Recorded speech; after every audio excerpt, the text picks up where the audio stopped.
Vamos a hablar de una de las revoluciones más importantes de la historia. Y no se luchó con espadas, sino con semillas y paciencia. Empezó hace unos 10.000 años y cambió para siempre nuestra forma de vivir y, por supuesto, lo que comemos. Esta es la historia de cómo la domesticación lo cambió absolutamente todo. Pensemos por un momento, ¿qué pasaría si cada mañana, al despertar, la única misión fuera encontrar comida para sobrevivir ese día? Sin supermercados, sin despensas, sin nada. Bueno, pues esa era la vida normal de nuestros antepasados, una búsqueda constante y sobre todo muy incierta.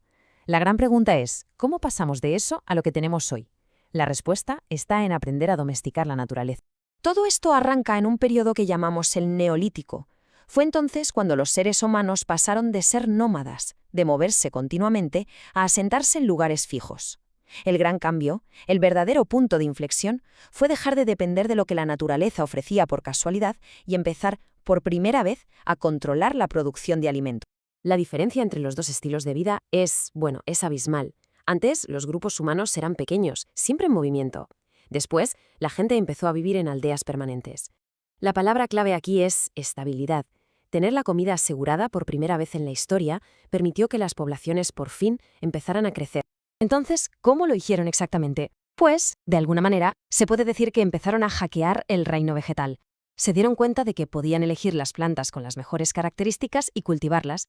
Fue el comienzo de una transformación increíble que continúa hasta hoy. El término técnico para este proceso es selección artificial, pero es mucho más sencillo de lo que parece. Pensemos que es como si los primeros agricultores le dieran un me gusta a sus plantas favoritas. ¿Esta de aquí da granos más grandes? Pues replantamos esta. ¿Esta fruta es más dulce? Guardamos sus semillas. Generación tras generación, estas pequeñas decisiones acabaron transformando especies enteras. El caso del maíz es el ejemplo perfecto, y es alucinante.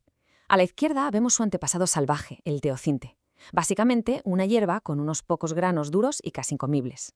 A la derecha, el maíz que todos conocemos, que es el resultado de miles de años de selección humana.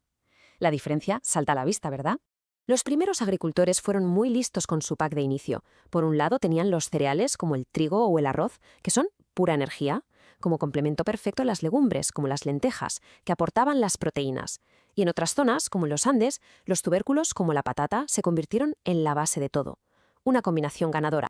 Y lo más increíble es que esta revolución no ocurrió en un solo lugar y luego se extendió. No, surgió de forma independiente en diferentes puntos del planeta. En Oriente Medio domesticaron el trigo, en Asia el arroz, en América el maíz y las patatas. Cada cultura trabajó con las plantas que tenían su entorno. Pero claro, la historia no va solo de plantas. Casi al mismo tiempo, los humanos estaban creando alianzas con el reino animal. Fue el comienzo de una nueva era de cooperación que, de nuevo, lo cambiaría todo. ¿Y quién fue el primer socio en esta aventura? Pues todo apunta a que fue el perro. Mucho antes de ser un animal de compañía, el perro era un compañero de trabajo fundamental que ayudaba a cazar y a proteger los asentamientos. Después vinieron animales como las ovejas y las cabras. Y aquí lo importante es entender que no solo servían para obtener carne, que va, ofrecían productos renovables, leche, que se podía consumir casi a diario, y lana para hacer ropa. Además, su estiércol era un fertilizante buenísimo para los cultivos. Eran, en resumen, fábricas de recursos andantes. Pero el verdadero cambio de escala llegó con los animales de tiro, como los bueyes. Su fuerza, combinada con inventos como el arado, fue un salto tecnológico brutal.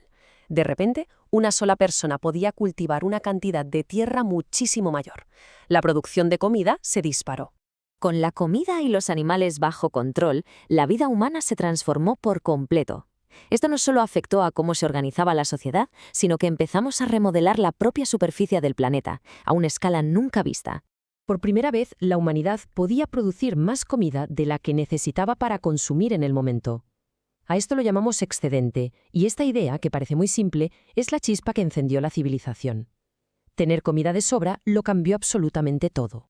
Con comida almacenada se produce una reacción en cadena. Ya no hace falta moverse, así que se pueden construir casas duraderas. Si no, todo el mundo tiene que dedicarse a buscar comida. Algunos pueden especializarse en otras cosas, fabricar herramientas, vasijas, etc. Es el nacimiento de la división del trabajo. Y para que todo esto funcione, hacen falta normas. Así nacieron las primeras aldeas. Y claro, este nuevo estilo de vida agrícola requería un nuevo kit de herramientas. Hachas para talar árboles y ganar terreno para cultivar, hoces para la cosecha, piedras para moler el grano y hacer harina. Y la cerámica, que fue una invención clave para poder almacenar los excedentes a salvo de la humedad y los animales. El impacto en el planeta fue inmenso.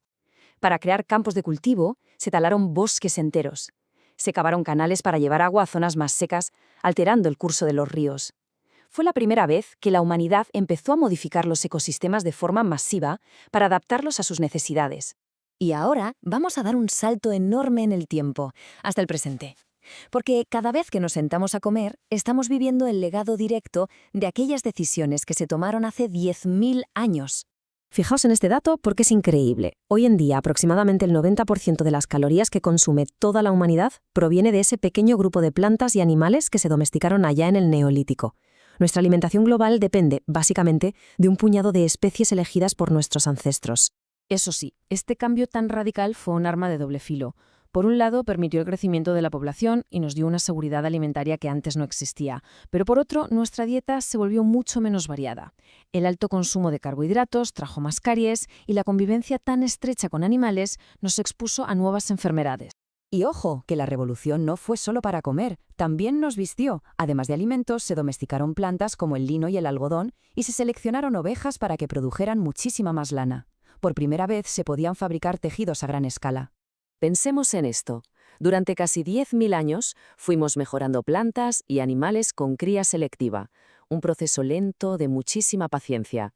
En los últimos 100 años, la ciencia ha pisado el acelerador a fondo con la genética. En esencia, hacemos lo mismo que los primeros agricultores, pero con una velocidad y una precisión que ellos ni siquiera podían imaginar. Y todo esto nos lleva a una pregunta final. Hemos pasado milenios adaptando la naturaleza a nosotros. Con la tecnología que tenemos hoy, la cuestión ya no es solo cómo seguir mejorando lo que ya domesticamos, sino ¿qué será lo siguiente? Ahí lo dejamos para la reflexión. Muchas gracias.